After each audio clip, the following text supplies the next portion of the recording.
back to Confidence Talks. Welcome back, Nish, Bina, and with myself, Debbie, to Confidence Talks. Lovely to see you again, ladies. How have you been? Doing good. It's great to be back. Yes, definitely good to be back. And, yeah, been fine, really. Just back into the swing of things. Back into the new year, new start. Yep. All of that jazz. Well, we're in February now. New Year has come and gone. It I know. seems. January Yeah, seems to have Before we sped know by. it, before we know it, it'll be the end of the year. But Yeah, I let's think- not wish it away. February is the time when you kind of have to go, I should probably get into gear now. Like, start putting on Oh no, we don't do that till outside at least clothes April. and pajamas. At least I should check I've gone through all my advent calendars and finished them. Have you not done yours yet? I think I have one bottle of gin left from my massive gin to advent drink. calendar. I've got quite a few in my tray still. I can help you with that later. So That'll be great. we've switched our coffees for prosecco. We have. This is It's gonna be a Prosecco fun time. one. It is. It's prosecco o'clock. What is it? 10 o'clock in the morning? It's not. It is the evening. Okay, so confidence talks. So what I thought we'd discuss today is a little bit about family dynamics. So self-assertion, self-confidence when it comes to family dynamics. They say that you don't choose who your family are. You certainly don't get to choose that. You do No. get to choose your friends Yep. more often than not. So sometimes, the family dynamics can be quite different. They can vary from being harmonious. That does happen, through some miracle. If your personalities just mesh, you do kind of find some real close-knit, harmonious families. But then at the same time, you might find some really strong characters and sometimes challenging dynamics as well.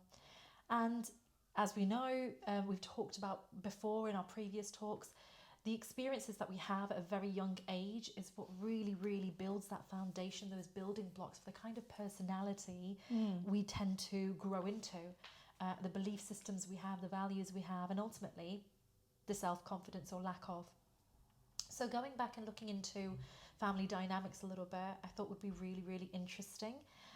We can talk about cultural differences as well, but just generally talking about how do we work with different dynamics, and if somebody is actually that kind of milder personality and they're surrounded by very strong characters, what can they do to help themselves with self-confidence and kind of being a bit more assertive as well?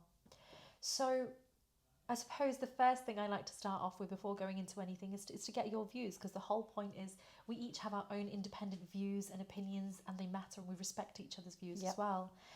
So I suppose, Nish, if I come to you first, and if I talk about family dynamics and self-confidence, what springs to mind to you? Well, I was brought up in a family of, I have one older sibling, and I have 4 cousins. We were all quite closely brought up together. And I guess between myself and my sibling, we were both quite strong characters in ourselves. And then there was the cousins, but we were all brought up very closely. So 3 girls, 3 boys. And I'd say the boys were more placid compared to the girls.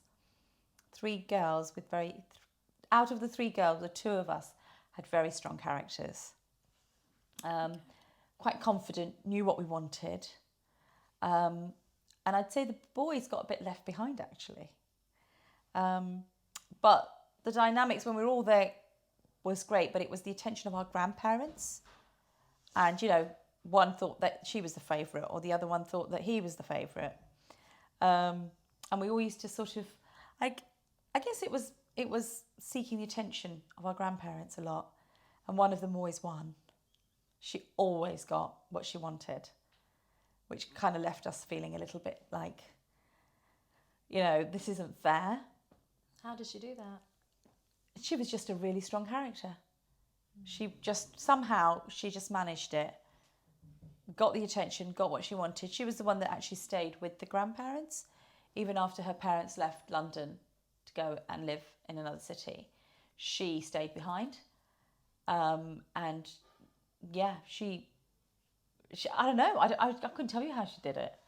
It's really interesting to see that kind of behaviour from a young age, because we are talking young. Oh, yeah. What sort of age?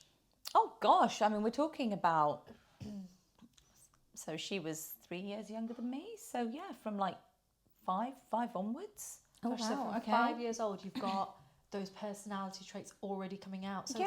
what kind of behaviours did she demonstrate that makes you think she's a strong character? What does that look like? Well, if you know, when you're little or younger and you want to all sit in the lap of your grandparents or whatever, she would make sure nobody got to do that. She was the only one. She got what she wanted. She got whatever she wanted to eat. Okay. A special meal was cooked for her. Okay, so it's not She just that she didn't have demanded to. it, she got it. She didn't have to. If she didn't like something, that was okay. We'd give her something else. Be it chapatis and ketchup. That was it. Chapati and ketchup. That doesn't sound like a good combination. No, but that was her No. staple. Or chapatis and you know, we have the mango pulp that used to Yeah. come in a tin. Yeah. One of those was opened. I mean, we all got some, but it was at the request of her. We would never demand. We would eat what was cooked. Right. And I think till this day, I mean, I'm really not close to her or in touch with her.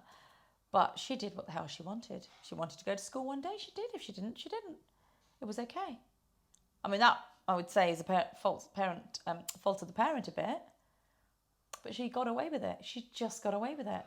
And I think we were all kind of left standing thinking, wow. And then I guess we didn't fight. We didn't fight more for that attention because we kind of knew she was going to get that. Wow. Okay. And then we all dispersed. You know, we got older, we went to university, or we got married, or whatever. I couldn't even tell you where she lives right now, or which city she lives in. But she was one of those that was going to go and do her own thing, which she has done. But that dynamic in the family, because we were very close, although we each had a sibling, as cousins we were very close growing up because there was a central house where we all met and, you know, we all kind of grew up in. And I'm sure if grandparents are long gone now, but I'm sure if you talk to them, they would say, no, you were all equal to us. You know? Yeah. When you say to parents, who's your favourite? No, you're both my favourite. You're all three of you are my favourite. But we could even now ask any one of us and they will tell you the one single name of that cousin who was the favourite. I'll do a bit of reconnaissance work. So that was quite a young age for you as well. And you, I would imagine, were always quite a strong character as well, but maybe strong in a different positive way. So given that you spent quite a bit of time in this kind of environment, how did that change you, or did it in any way? I think I was also, or I am still, quite a strong character, confident character, one would say. How she didn't change me. I don't think she changed me. I think I was innately the way I was. And maybe I got that more from my father, the confidence. So like I said, there was 3 girls and 3 boys. I was the eldest granddaughter. My brother was the eldest grandson. I guess I had a mind of my own and I spoke my mind. And did what I wanted, but was quite confident in what I did, in what I said, in how maybe I challenged my parents or my grandparents. My grandfather more because he spoke English. He had a better command of English. But at the same time, we were allowed to have our opinions as well. It wasn't like we were shut down. That is one thing I've got to say about how I was brought up. We would sit around a table, we would be able to talk, and we would have our own opinions and discuss, whether it be current affairs. You know, one of my uncles always tested me on my general knowledge. We had challenging conversations. So in that way, we were quite equally brought up as girls and boys. Although traditionally, you know, the girl was going to get married and go off and be part of somebody else's family. It was there, that mindset was there, but it wasn't kind of pushed in your face kind of thing. But I also think our family, my immediate family I had 2 uncles and my dad, but only 3 brothers. But the extended family, there was 14 aunties. And I think that played a big part Sorry, 14. Yeah, there was one brother who'd had 7 daughters, and another sister who had 7 daughters. So when you say extended family, you're this talking is about my your dad's cousins? cousins, yeah. Right, okay. Yeah, so I had never had any real aunties. But I had Right. 14 cousin aunties. Wow. And each one of them was a character within themselves. And I think that, but yet they thought they were very strong characters and they did what they want. Whereas there was, I think where the injustice I found growing up was because there were 3 brothers and they obviously married. Their wives came into the family, my mother being one of them. There was a lot more expectation put on them because they were the daughter-in-laws, The outsiders. the outsiders. Yet all those 14 of those could do whatever the hell they wanted and treat these 3 because they were the only 3 sister-in-laws. As I said, my mum was there very early on. I think it was the second one that came in and broke the mould, actually. She was quite a confident woman, took no rubbish from anyone, and actually gave the strength to my mother to say, we don't have to carry on like this. Then the third daughter-in-law came in much later. But I think now when I look back, they were supposedly the role models. And I guess the granddaughters were then, we were given that sort of, I say freedom, but we were able to have our opinions. Yeah. You know, we were able to sit around the table. We weren't treated as, nope, you should be seen and not Second-class heard. citizens, yeah. Yeah, it wasn't like that. So I think maybe that's where a bit of my confidence came from as well. You know, I'm looking back now, I'm reflecting on the childhood and the dynamics that were there. But that's really important because it's only by reflecting back. Yeah. You don't see it when you're in it, but when you reflect back and you see yourself as that third person from an objective point of view, you can kind of start to look at the dynamics. You know, not see them as my mom, my dad, my sister, my brother, my cousins. See them as individuals, completely objective, is when you can start to see. But the injustice was done to the daughter-in-laws because they were, like you say, the outsiders, but yet they were still somebody's daughter, weren't they? Yeah. It's a very cultural thing. Oh, isn't yes. it? Yeah. And the problem with that is you're left in no man's land because your own family see you as, well, you're not really part of this family. In fact, we have a saying in our language, don't we, that if you're a daughter, you belong to the house because eventually you're going to get married and go. So you're not really part of the family. You're going to eventually leave us. So it's seen as when you get married, you're kind of, that's your home now. You know, you look after them before you look after us and all of this. So you're not really still properly established and seen as part of your own family. But then you're not actually wholeheartedly Part of somebody else's family. unequivocally welcomed in as part of somebody else's family. So you are just left in between. I think, and we have to work hard on that one, don't we? It's that acceptance, and because I don't know about you, but coming into my husband's family, as far as I was concerned, they were just as equal to my parents. They were his parents, those are my parents, and we both treated each other's parents as our own. I know it doesn't happen everywhere. But like you say, no matter how much you try. I mean, I had lovely in-laws. I had really lovely in-laws who didn't have a daughter at all. So, again, that's a different dynamic. Yeah. I feel it is. Because they've just had these 2 sons and then another woman comes into the dynamic when it's just been the mum. Yeah. Ruling the roost, yeah. Yeah. And now there's another female energy, and it can go one of 2 ways. I mean, you might have found that with being, well, your husband being the only son. Only child. Only child, sorry. Yeah. Yes, only child. So you may have seen that dynamic in your family, but that's another thing as well. But it's treating those parents equally. It's not, well, they're your parents and these are my parents. No, it's very much the intention. We talk about this all the time. It's about your outlook and how you choose to see things. Yeah. But yeah, it was very much the same case for us. My intention has always been, and it's the way I've always been brought up, and I'm sure it was the same for you, which is, you know, it should be the same. And yeah, Vips and I always had that conversation, and everything we did, we absolutely, in fact, I would probably treat Vips's mom and kind of like treat her more and take her. I've taken her for fish pedicures. I've taken her for facials and stuff like that. I do that before I take my own mom because I recognise there's a foundation to be built there. There's a relationship to be built.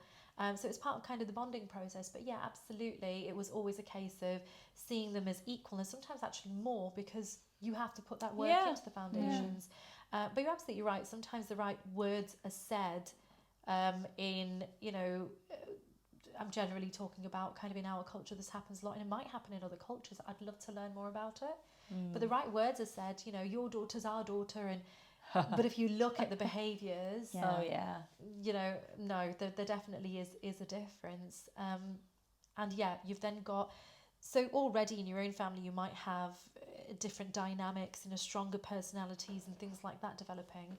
And then, of course, when you get married and you take on another family, yeah, you don't exactly leave your responsibilities behind for your current family, but you take on a new family. You've then got a whole new world of dynamics to deal with. And expectations are there that you should be fitting in and you should be getting on. But yeah, it's not the same for the son-in-law necessarily, or the son. Yeah, absolutely. They don't have to have that same kind of expectation of you've got to fit in. No. And it's like, well, hang on a minute. We've got to get used to a whole new family. I mean, I remember, getting married, and it was like there's 4 of them or 5 of them that only have to get used to one of me, but I've got to get used to 5 other people. Oh my God, that is, it's like we're cut from the same cloth. I say exactly the same thing. Yeah. Like everybody getting used to one person and what she likes or he likes, as opposed to one person having to adapt to everybody. I say exactly the same thing, but that's not the attitude, is it? The attitude is you've come into our family. It's not we've married you to your family, and it's not us coming to you, it's you are coming to us, therefore you will learn our way of doing things and things like that. Yeah, that's I don't know if that mentality still exists, because I don't know necessarily how many people get married and actually live with their in-laws. Well, I don't even think you have to live with them for those dynamics. No, you don't. But I think the real sort of tete-a-tetes happen when you are under one roof. Definitely. In my experience, having spoken to different people in different walks of life, I think it still exists, but like anything, it's now dampened down. So before, where things used to be said and seen in the open, now it's not so much in the open, but it doesn't mean it doesn't exist necessarily. But yeah, that's interesting. So you've got your own family and then a whole new dynamic. So thinking about going back to our, let's call it foundation family to start with. So our primary family, the family we're born into, or as I like to sometimes say, left on the doorstep by gypsies. I don't know, however you feel. The family. Oh dear, is that what happened to you? I don't know, I question it sometimes because, we'll come on to my family, but it's just because we each have such different personalities. Like, we're so different. Like, yeah, it's a joke really, to be honest with you, that my husband likes to say to me, are you sure you weren't left on the doorstep by gypsies? But there you go. I've checked with my mom. She said apparently not. So, and then continues to tell me about the whole Labour story, which I won't get into today. So, talking about our foundation family. So, Bina, talk to me about, when we talk about, family dynamics and that foundation family, again, what does it mean for you and what does it bring up for you? So I guess a little bit of insight into my family. Growing up, my dad was the oldest male in the family, and in traditional Asian culture or Indian culture, we know that males are seen slightly differently. My grandparents lived with us, so it was my grandparents, mum, dad, myself. I had a very strange dynamic in my household. So I have an older brother, but we didn't grow up together. So my brother lived with my uncle in up north. So I kind of, whilst I had a brother, I grew up as an only child. Oh, okay. So it was quite a different sort of dynamic. That must have felt so strange, because knowing you're an only child is very different to having a sibling and yet still being on your own. It was really weird. Like, I knew I had a brother, but I don't know my brother, kind of thing. I knew him by name. But what's the age gap between you and your brother? Was there a huge age gap? About 4 or 5 years. Okay. I can't remember how old I was. I was probably about 4 or 5 when he went, and he didn't come back until I was 16, 17. Wow, so a huge part of your growing up. Yeah, massive. So at home the dynamic was almost growing up as an only child, but I had a lot of cousins. So, my dad's side of the family, there was 9 of us in total. My mum's side of the family, there was 8 of us. Diwali must have been a hoot. Well, for some reason, we never all got together at the same time. There's too many of us. Couldn't fit. Well, no, there was nowhere to put anyone, to be fair. But we spent a lot of my dad's side of the family was the ones that lived closest to us. So those were the family that got together a lot. The dynamic when I was younger is very different to the dynamic that kind of came about as things moved on. So while my grandfather was still alive, he was the pinnacle, the centre point of our family. So everyone congregated The matriarch, the real matriarch. to him. Sorry, And- patriarch. No. Patriarch. I know. Patriarch. Sorry. But Yeah. he died when I was really young, and he was almost the centre point. He was a larger than life character. He'd lived his life to the full. If the doctor said don't eat this, he was like, sod that, I'm eating what I want and I'm drinking what I want. He lived his life. But he was also a very traditional man. Right. Right? So the household was my rules, and you lived by the way he wanted to rule. So women didn't have a voice. Okay. That's where my grandfather was very different, actually. I grew up, it was almost seen but not heard. So I grew up in an environment where I was kept very quiet. I literally, kept quiet. I did my studying and did the stuff that was expected of me. And other than that, they didn't need to know I even was around, sort of thing. So it was a very, very kind of somber style of life. But it changed over years. So as I said, my grandfather died when I was quite young. I was probably about 12 or 13 when my grandfather passed away. And when my grandfather passed away, that dynamic started to shift. Up until that point, all of my family would congregate At your house. every event, whether it was whatever it was. There was an event, something was going on, there was a bank holiday, we were all in the same house. And it was party central, right? So it was all about food and drink and music, and us youngsters just putting music on and dancing around like you do. Or is that just my house? Youngsters. We still do it Still as do adults. that.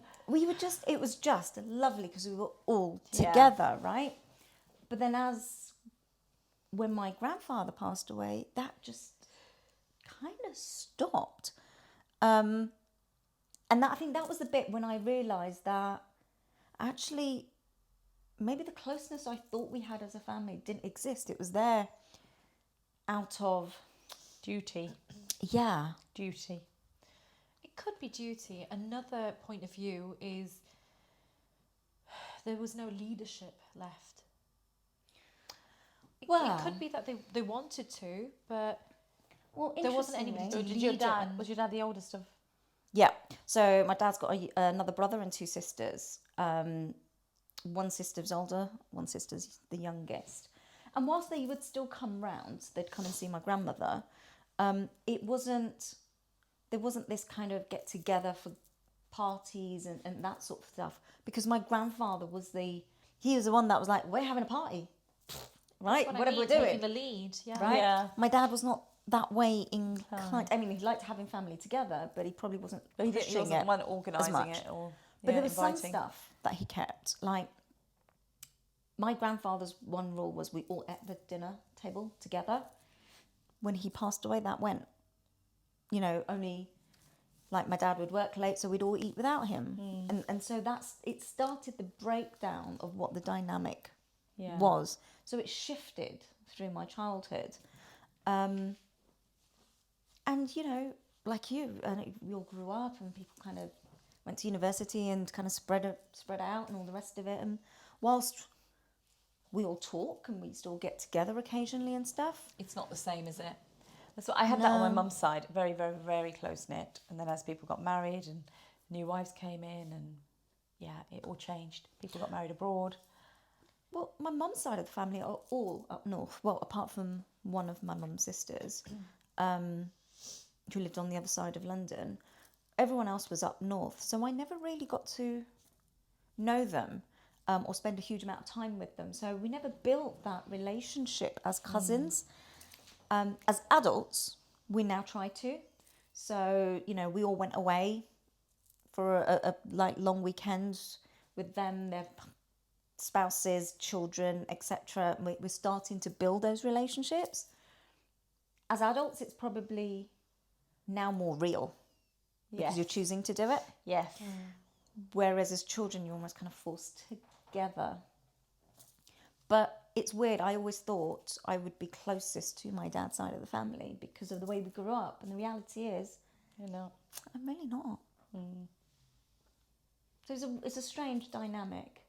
And it's only when you look back and you reflect, you kind of go, wow, this explains a lot about why I am the way I am, or what's led me along the journey that I've been on, but also a little bit of what created my personality as I grew up. So, you know, watching not having a voice spurred me to make sure I always was in control of my own destiny. And I didn't have someone else telling me. And maybe too far sometimes. I kind of went to the other extreme sometimes, as we already know. I went through a phase where I was on the other end of that extreme, where it was like, no man's going to tell me what to do, and I'm going to focus on me, and I'm going to do what I'm going to do. And I think as I've got older, I've probably ventured back to a normal version of that. And I think I was rebelling a little bit, and now I've kind of balanced that out a little bit more. But yeah, my dynamic was a strange one, very strange one. And do you have a great dynamic with your brother now, although you didn't grow up together in adulthood? I don't know what that. It's an interesting one for me because we didn't go through the journey that you would normally go through with a sibling, where you would fight over toys and stuff that I you'd was about to have. say, you didn't exactly miss out on a lot, like pulling hair, screaming, Yeah, well, like there's all telling of that. tales on each other. I think you skipped a really good period of time. But that's the stuff that brings you closer together. That little bit, sometimes, the little bit of rivalry, the growing, it develops skills in you as a child to deal with conflict, to deal with arguments, to stand Yeah. up for yourself. And those are the things And that sharing. those are Yeah. the things that when you're on your own, you not. don't learn. Well, yeah, there is that. We'll start to see who's going to win that fight. But we never went through any of that. And I think initially we thought, right, we're kind of more adult-ish. We'll just go into adult relationship. And whilst we are, we get on and we spend time together and we're very open and honest with each other, we don't have the depth of the relationship that... That's a good word, depth. It's the foundation, isn't it? Yeah. We And- try and we work on it, but it's... But it's time lost, isn't it? Yeah.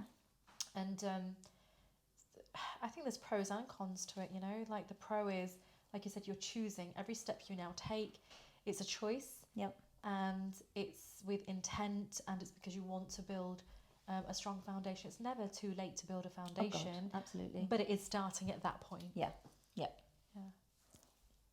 So what about you? Not too dissimilar to you, because with the three of us as well, we didn't really spend a lot of our key childhood years actually together. We grew up fairly separately for one reason or another. So I'm the youngest of three, and as it is, like the biggest age gap was between me and my middle sister and me and my older sister rather than between them two. So when I was about 9.5, I went to India to study. So I went to live with my mum's side of the family there. A couple of reasons why. One, I was always kind of out of the loop with them because of the age gap. So they would be in, for example, middle school together, and I would be, when I would go to primary, they'd have kind of moved on to the next school. So there was always that lag, whereas there was only like a couple of years between them, so they could still share friends and they still had that. Whereas I was completely out of the loop. And when you're younger, like the age gap is bigger. When you grow up, it's not so much.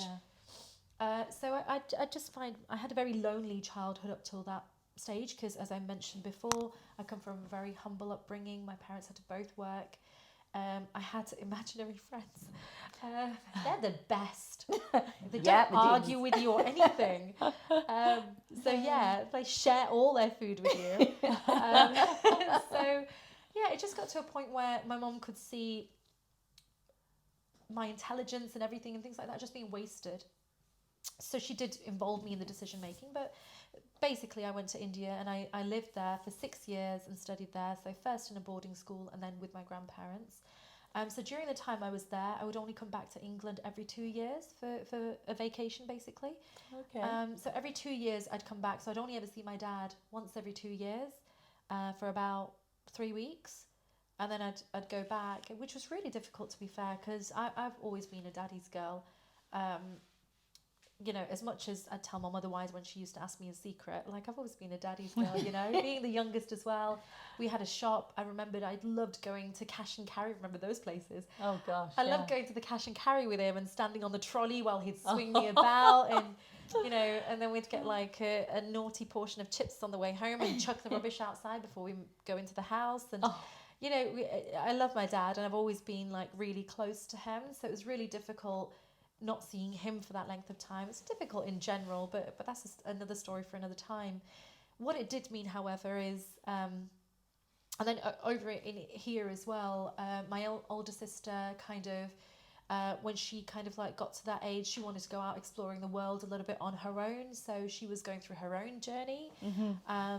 Of course, my mom was having a difficult time. Both my parents were, with me not being there in the country and working and everything. Just the general challenges you have.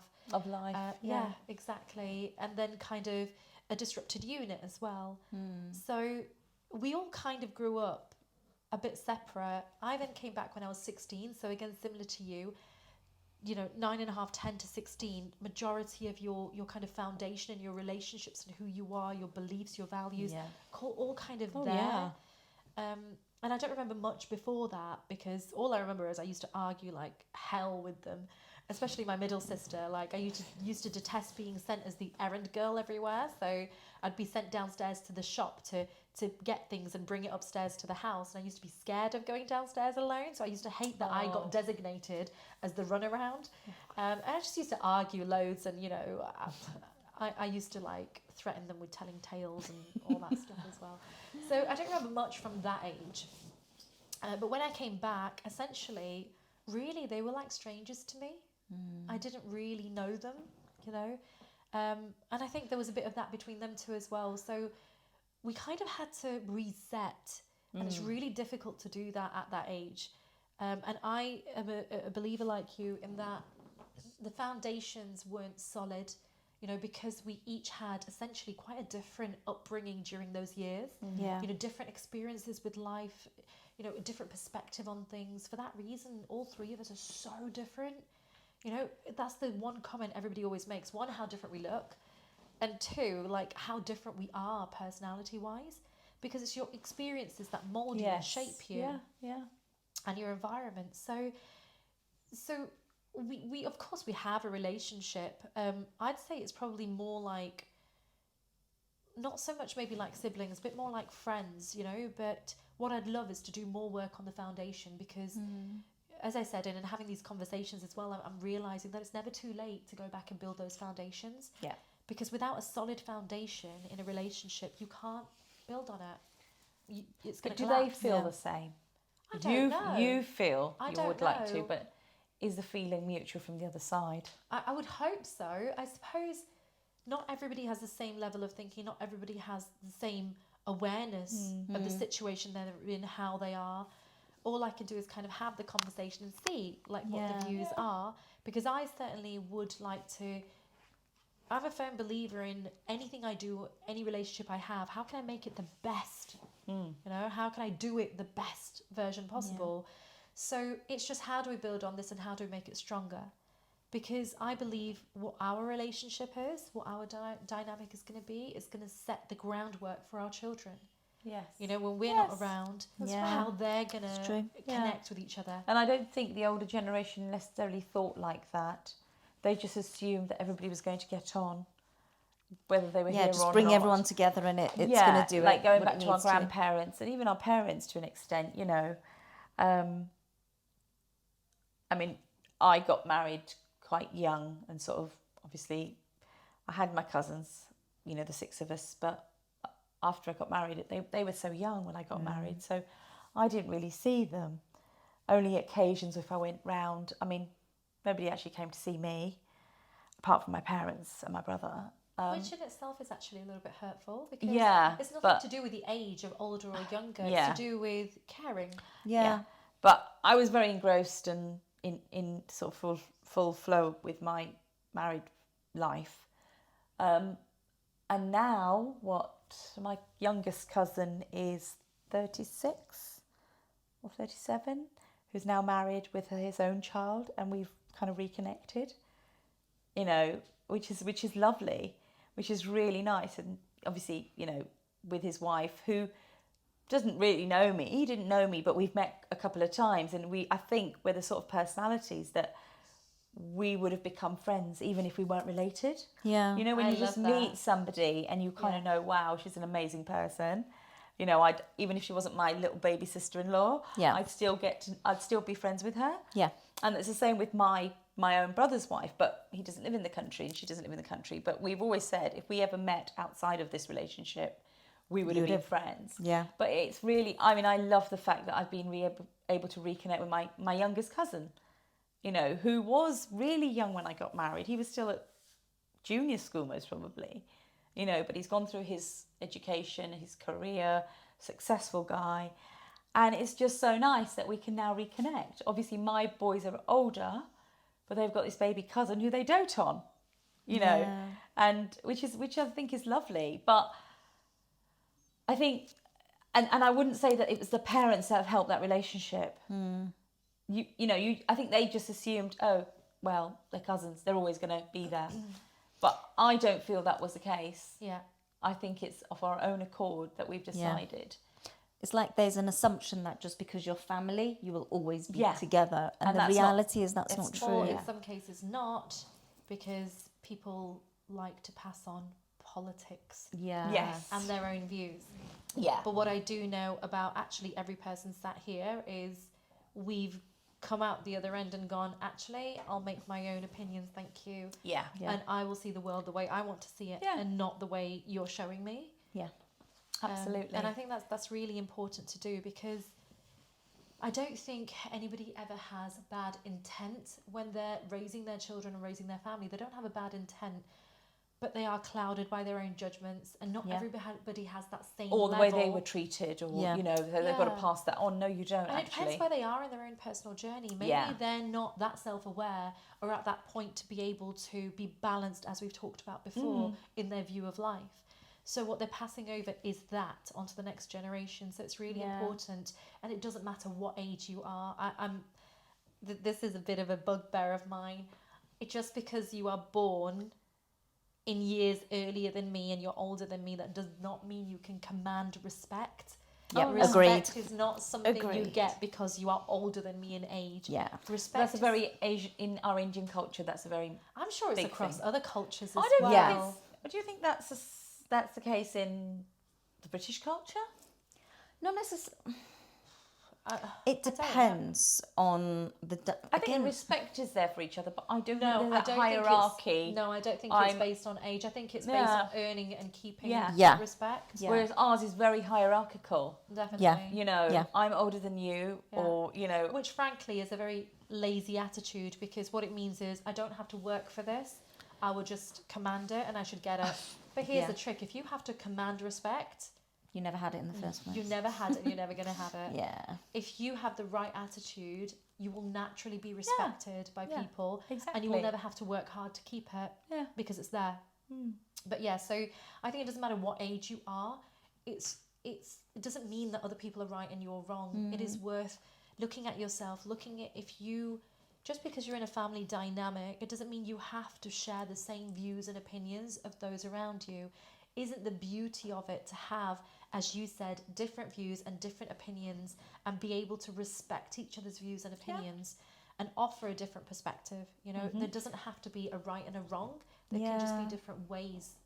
And I think I'll give an example of mine. So I've always kind of not really spent a huge amount of time with like my mum's side of the family, my cousins on that side of the family. Again, just because of distance and things like that. My brother more so because he spent time with them growing up, whereas I didn't. So I didn't have that same relationship. And I think I always felt on the outside of that because my brother got on really well with them. So whenever we all got together, they all gravitated towards him. And it was harder for me to immerse myself into that family. As an adult, and by kind of spending various opportunities together, it's now that we're able to, I say not just me, all of us are wanting to spend time together. We look for each other when we get together at events and stuff. And I know if any of them are listening, this one cousin in particular will know I have made a promise that I will go up and visit him where he lives, because I don't tend to gravitate towards the north particularly often. I promise you, I will keep that promise. I will be there soon. But it's a choice, right? Now it's become a choice. It's not you're my blood relative and therefore I should come and spend time with you. It's I want to develop those relationships and change the dynamic that existed, because whatever politics, whatever stuff existed in the past, It's in the past. and it's not I'm your over generation. it. It's not your problem. Yeah. And it's being able to get past that stuff and say, do you know what? No, I'm doing Passing it for myself. on generational grudges. Oh my Oh my God. God, yeah. It's like, how many Bollywood movies do we need to make? Oh God. But no, family dynamics can be really, really complex. But I think the important thing to do is recognize what are the different personalities at play. There's no wrong or right. You do have strong personalities, people who are naturally take on more of a leadership role and more of a decisive role. And it's not always the man of the family, it's not always the dad. Sometimes it's the mother, sometimes it's the sibling, sometimes it's a cousin, isn't it? A niece or something like that. So it's just a case of recognizing the dynamics. And if you do find that you are that person who is a little bit more quiet, it doesn't mean to say that you're not confident in yourself. It could just mean that you're not good at speaking up, or you don't want to. It's not your choice to. It's about kind of saying that's okay. You can still be assertive. You can still hold your own self-respect, because self-respect, it doesn't matter if you are a 1-year-old or you're 90. Self-respect is giving respect to that person. It has nothing to do with age. Everybody deserves self-respect. Absolutely. And you should absolutely stand up for yourself. If you're not being respected, whether it's in your immediate family dynamics or it's kind of extended, then you need to kind of think about why that is. And often, and I think maybe we can talk about this on our next session, often it's about different personalities. And what I'd really like to do is perhaps get you guys on the sofa, no pun intended, and just have a chat about different personalities that you can get in a dynamic. So we'll start with family, because as we said, you don't choose that dynamic, do you? Yeah.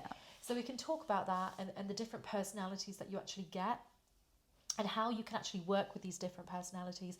And I know, Bina, you have quite a lot of experience from kind of a corporate world and management background, that we can bring some of that to the table. Yeah, absolutely. And how do you work with different personalities, just to kind of create a bit more of a harmonious kind of unit. So that'd be really It's good great to doing do. those personality tests as well, isn't it? Maybe what we could do is actually do one prior to the next chat, so we can kind of bring that to the table. I'll tell you what, let's have a little chat about this offline. There's an opportunity that I'm thinking about, that we could bring someone in to help facilitate that conversation. Oh, fantastic. Exciting. Let's do that. So we'll park this here. We'll pick up again, talking more, kind of really digging deeper and talking about the personalities and how do we deal with different personality Yes. dynamics. Yeah. Let's That do sounds that. good. Cheers Sounds to that, awesome. lady. Cheers. Thank you so much for your time. You've been Thank on you. Confidence Talks with Nish, Veena, and Debbie.